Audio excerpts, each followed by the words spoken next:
Thank you, Madam Deputy Speaker. I have to say, as an elected representative of a very young political party, I watched this game going on between the two old parties and find it difficult to conclude that it's anything other than a complete and utter charade. Whilst I agree with the right honourable member from Whittam, who made the argument this is British sovereign territory, there is nothing to be gained, literally nothing to be gained by giving it away, and I see the benches behind her cheering, but this was the party that went through, as we heard earlier, 11 rounds of negotiations. The Conservative government was happy to surrender the sovereignty of the Chagos Islands, but didn't like the final shape of the deal. And then we go on to the government, who tell us this has to be done because of legal uncertainty. But of course, there is no legal uncertainty whatsoever. And you know, you can shake your heads if you want, but you know I'm right. The ICJ has no jurisdiction over this whatsoever. Nigel Farage just dropped a political bombshell in Parliament, tearing into the two major parties for their hypocrisy and proposing a shocking idea that left MPs furious.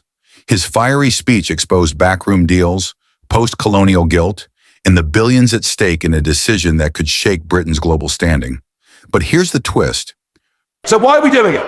Well, I guess, of course, post-colonial guilt, a government run by human rights lawyers. Beyond that, I really don't understand it. But you know something? I made a comment earlier about the cost. I promise you, 90 million a year for 99 years with £3% compounded inflation is £52 billion. That, of course, is madness. And members of this House have been saying, why are we not debating health or other issues? Well, 50 billion quid is a very good reason to debate this. I've tried in this House and elsewhere to make these arguments. I've explained that China already has a smart city right next to Port Louis. I've explained that Huawei are the communication system. You can see now, of course, that Prime Minister Modi is worried on missing out on the action. Farage didn't just criticize, he made a bold suggestion that no one saw coming. In today's video, we break down his explosive speech, the hidden political games behind it, and the implications of his radical proposal. But before we dive in, make sure to hit the like button and subscribe to stay updated on Britain's biggest political dramas. Now let's get into it. There is a 200-mile marine park which potentially has cobalt and other mineral resources that could be worth tens, perhaps even hundreds of billions of pounds over the next few years, and we're prepared to give it all away. And the timing of this debate's perfect, because the Prime Minister is mid-Atlantic as we speak. Now, I have spoken in the course of the last week to American cabinet ministers, and whilst they're concerned about Chagos, they're even more concerned about bringing an end to the war in Ukraine, which I think we're all very, very keen to see, provided that it's on the right terms. There is also going to be a big debate about tariffs. So here's the point. Chagos is not especially high on the American agenda at the moment. I would love to see the American administration veto this terrible deal. But I'm not even sure then that this government will move its position. They are clearly hell-bent on giving away the Chagos Islands, whatever the risks to global security, whatever the risks to our own budgetary constraints, and having ignored completely the will of the majority of the Chagosian people. Nigel Farage stood up in Parliament and wasted no time dismantling what he called a complete and utter sham between Labour and the Tories. The debate was about the Chagos Islands, a British overseas territory with deep strategic importance.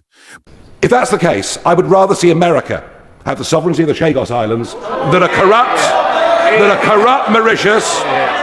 Why don't we, if we're going to give this up, let's sell, let's get a few billion quid for the Mauritius Islands, for the Chagos Islands. Mauritius has no legal basis, no legal claim, and you know what? Investment would come. The Chagosians could go back and get well-paid jobs. I want us to keep sovereignty, but if you're prepared to give away this country's interests, sell it to America, don't give it away to corrupt Mauritius. But Farage wasn't buying the arguments for handing it over, calling it a sellout disguised as diplomacy. With a sharp tone, he reminded the House that the UK has already spent millions maintaining the territory and questioned why £52 billion worth of economic and strategic assets were being given away for free. He pointed out that China already has a foothold in the region, warning that this decision plays straight into Beijing's hands. But what really stunned Parliament was his alternative solution. Instead of giving away the islands, Farage suggested Britain should sell them to the US if they're so desperate to offload them. The idea sparked outrage, with MPs shouting him down.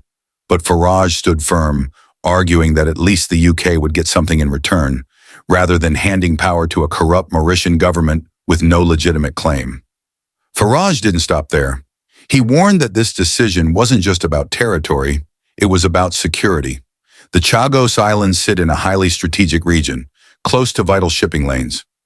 Farage pointed out that while the government was obsessed with post-colonial guilt, America was worried about Chinese expansion, and Britain was sleepwalking into a geopolitical disaster. He also accused the government of blatant hypocrisy. The same politicians cutting UK defense budgets were now willing to throw away a key military asset without debate. He slammed both Labour and Conservative leaders for pretending to care about sovereignty while making deals behind closed doors. And then came the most controversial part. Farage directly addressed Prime Minister Keir Starmer, accusing him of being more focused on pleasing foreign governments than protecting British interests. He warned that this move would haunt Britain for generations, especially if another global conflict erupted. But despite his passionate speech, the government remained silent. No clear response, no counter-arguments, just the usual political deflections. Is this leadership, or just another betrayal of Britain's power on the world stage? And here's the reality.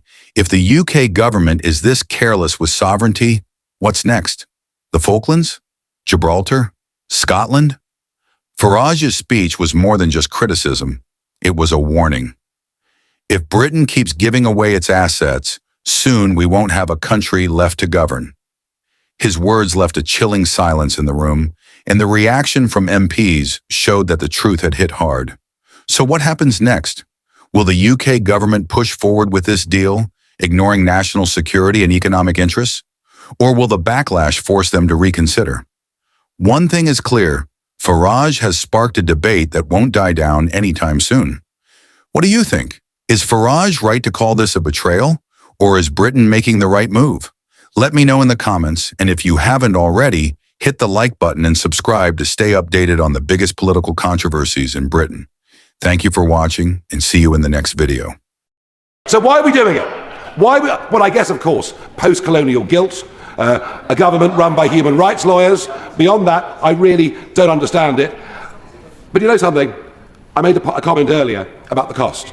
I promise you, 90 million a year for 99 years with £3% compounded inflation is £52 billion. That, of course, is madness. And members of this House have been saying, why are we not debating health or other issues? Well, 50 billion quid is a very good reason to debate this.